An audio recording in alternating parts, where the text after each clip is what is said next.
ಮಕ್ಕಳೇ, ನಮ್ಗೆ ನಮ್ಮ ಘನ ಸರ್ಕಾರ ಶಾಲೆಗಳಲ್ಲಿ ಮೌಲ್ಯಗಳನ್ನ ಬೆಳೆಸುವ ಒಂದು ನಿಟ್ಟಿನಲ್ಲಿ ನಮ್ಮ ತರಗತಿಗಳಿಗೆ ಆಯಾ ಮಕ್ಕಳ ವಯಸ್ಸಿಗೆ ಅನುಗುಣವಾಗಿ ಒಂದೊಂದು ಮೌಲ್ಯಯುತ ಪುಸ್ತಕವನ್ನ ಕೊಟ್ಟಿದ್ದಾರೆ. ಅದರಲ್ಲಿ ನಮ್ಮ ಒಂದು ಮೌಲ್ಯದ ಗುಣಗಳನ್ನ ಬೆಳೆಸಿಕೊಳ್ಳುವಂತಹ ಹಲವಾರು ಚಟುವಟಿಕೆಗಳನ್ನ ಆಯೋಜಿಸಿ ಆ ಕಾರ್ಯಕ್ರಮವನ್ನ ತರಗತಿ ಕೋಣೆಯಲ್ಲಿ ಜಾರಿಗೆ ತರುವ ನಿಟ್ಟಿನಲ್ಲಿ ಶಿಕ್ಷಕರಿಗೆ ಮತ್ತು ಮಕ್ಕಳಿಗೆ ಒಂದು ಮಾರ್ಗದರ್ಶನವನ್ನ ಪುಸ್ತಕದ ಮೂಲಕ ನೀಡಿದ್ದಾರೆ.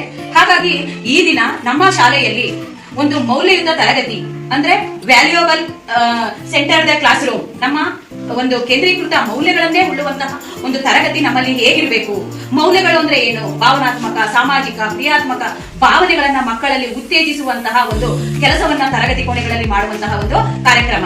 ಈ ದಿನ ಮೊದಲನೇದಾಗಿ ಚಟುವಟಿಕೆ 1 ಏನು, ನಾವು ಒಂದು ಮೌಲ್ಯಯುತ ತರಗತಿನಲ್ಲಿ ಏನೇನು ಕೆಲಸಗಳು ನಡೆದಿರಬೇಕು ಮತ್ತೆ ನಾವು ಹೇಗೆ ಮೌಲ್ಯವನ್ನ ರೂಢಿಸ್ಕೊಳ್ಬೇಕು, ಹಾಗಾಗಿ ಮೌಲ್ಯಯುತ ಘಟನೆಗಳು ಯಾವುವು, ಆ ಒಂದು ಕೆಲಸಕ್ಕೆ ಮೌಲ್ಯ ಅನ್ನೋದನ್ನ ನಾವು ಯಾವ ರೀತಿ ಕೊಡಬೇಕು, ದಿನಕ್ಕೊಂದು ಒಳ್ಳೆ ಕೆಲಸ ಮತ್ತು ಪ್ರಾಮಾಣಿಕವಾಗಿ ನಾವು ಮಾಡುವಂತಹ ಕೆಲಸವನ್ನ ನಾವು ಮೌಲ್ಯಯುತ ಕೆಲಸಗಳು ಅಂತ ಕರಿತೀವಿ. ಹಾಗಾಗಿ ಈ ದಿನ ನಿಮಗೆ ಒಂದು ಮೌಲ್ಯಯುತ ಜೋಳಿಗೆಯನ್ನ ನಾವು ಮಾಡಿದೀವಿ. ಆ ಜೋಳಿಗೆಯಲ್ಲಿ ನೀವು ಏನನ್ನ ತುಂಬಿಸಬೇಕು ಅಂದ್ರೆ ನಿಮ್ಮ ಪ್ರಾಮಾಣಿಕ ಮೌಲ್ಯಯುತ ಕೆಲಸಗಳನ್ನ ನೀವು ಮಾಡೋದು ಒಂದು ನೀವು ಅಲ್ಲಿ ತುಂಬಿಸಬೇಕಾಗಿದೆ. ಹಾಗಾಗಿ ದಯೆಯನ್ನು ತೋರಿಸಿದ್ರೆ ಅದನ್ನ ಬರೆದು ನೀವು ಈ ಡಬ್ಬದ ಒಳಗಡೆ ಹಾಕಬಹುದು. ಆಗ ಹಾಕಿದಾಗ 15 ದಿನಗಳಿಗೊಮ್ಮೆ ನಾವು ಆ ಒಂದು ದಯಾ ಪೆಟ್ಟಿಗೆಯನ್ನ ತೆಗೆದು ಅಲ್ಲಿ ಯಾರ್ಯಾರು ಏನೇನು ದಯಾ ಉಳ್ಳ ಕೆಲಸಗಳನ್ನ ಮಾಡಿದ್ದಾರೆ ಅನ್ನೋದನ್ನ ನಾವು ಓದಿ ಹೇಳ್ತೀವಿ. ಅಂತ ವಿದ್ಯಾರ್ಥಿಗಳು ಈ ಒಂದು ಮೌಲ್ಯ ಶಿಕ್ಷಣವನ್ನ ಅಳವಡಿಸಿಕೊಂಡಿದ್ದಾರೆ ಅಂತ ಒಂದು ಮೆಚ್ಚುಗೆಯನ್ನು ಕೂಡ ನಾವು ವ್ಯಕ್ತಪಡಿಸ್ತೀವಿ. ಹಾಗಾಗಿ ನೀವೆಲ್ಲರೂ ಕೂಡ ಆ ಕಾರ್ಯಕ್ರಮದಲ್ಲಿ ಭಾಗಿಯಾಗಿ ಈ ಒಂದು ವ್ಯಾಲ್ಯೂಯಬಲ್ ತರಗತಿಯನ್ನ ನಾವೆಲ್ಲರೂ ಕೂಡ ಮಾಡೋಣ, ಅವುಗಳನ್ನ ಜಾರಿಗೆ ತರೋಣ, ನಮ್ಮ ಜೀವನದಲ್ಲಿ ನಮ್ಮ ವೈಯಕ್ತಿಕವಾಗಿ ಹಾಗೂ ಸಾಮಾಜಿಕವಾಗಿ ಮೌಲ್ಯಗಳನ್ನ ರೂಢಿಸಿಕೊಳ್ಳೋಣ.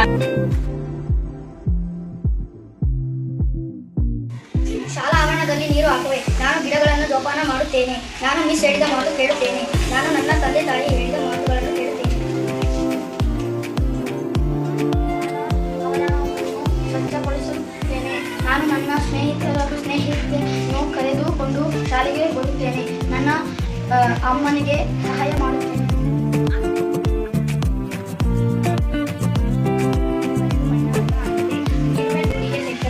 ತೆಂಗಿನ ಗರಿ ಬಿದ್ದ ನಂತರ ಅದನ್ನು ಪಕ್ಕಕ್ಕೆ ಎದ್ದು ತೆಗೆದು ಆಗಿದೆ.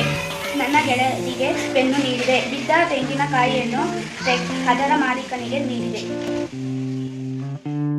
ನಮ್ಮ ಅಮ್ಮನಿಗೆ ಮನೆಯಲ್ಲಿ ಸಹಾಯ ಮಾಡುತ್ತೇನೆ, ನಾನು ನನ್ನ ಗೆಳೆಯನಿಗೆ ಸಹಾಯ ಮಾಡುತ್ತೇನೆ, ಶಿಕ್ಷಕರು ಕೊಟ್ಟ ಮನೆಗೆಲಸವನ್ನು ಪೂರ್ಣ ಮಾಡಿಕೊಂಡು ನನ್ನ ಕೊಡುಗೆ, ನನ್ನ ಶಾಲೆಯಲ್ಲಿ ಟ್ಯಾಂಕ್ಗೆ ನೀರು ತುಂಬಿಸಿದೆ, ನನ್ನ ಊಟದ ತಟ್ಟೆಯಲ್ಲಿ ಇದ್ದ ಕಸವನ್ನು ನಿಗದಿತ ಸ್ಥಳಕ್ಕೆ ಹಾಕಿದೆ, ನನ್ನ ಸ್ನೇಹಿತನಿಗೆ ಶೂ ಹಾಕಲು ಸಹಾಯ ಮಾಡಿದೆ, ಎಲ್ಲ ಪ್ರಶ್ನೆಗೆ ಉತ್ತರಿಸಿದೆ.